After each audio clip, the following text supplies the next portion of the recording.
আসসালামু আলাইকুম। সিমের ভালো ফলন পেতে হলে যেভাবে যত্ন নিতে হবে গাছের চারপাশে কোনো আগাছা হতে দিবেন না। জৈব সার ব্যবহার করবেন, গোবর সার অবশ্যই ব্যবহার করবেন।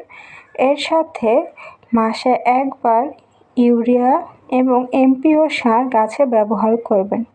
2 ভাগে গাছের যত্ন নেবেন। প্রথম 15 দিনে একবার সার ব্যবহার করবেন, দ্বিতীয় 15 দিনে একবার সার ব্যবহার করবেন। 1 চা চামচের আধা চামচ ইউরিয়া সার এবং 1 চা চামচ এমপিও সার গাছের চারপাশে ভালোভাবে ছিটিয়ে দেবেন। নিয়মিত গাছে পানি দিবেন এবং কোনো প্রকার আগাছা বা পাতাগুলো যেগুলো মলিন হয়ে যাবে সে পাতাগুলো ছাড়িয়ে দিবেন। জৈব সার দিয়ে গাছ লাগালে গাছ সহজে মরে না এবং গাছ দ্রুত গতিতে বৃদ্ধি পায়, গাছের মতন বড় হতে পারে।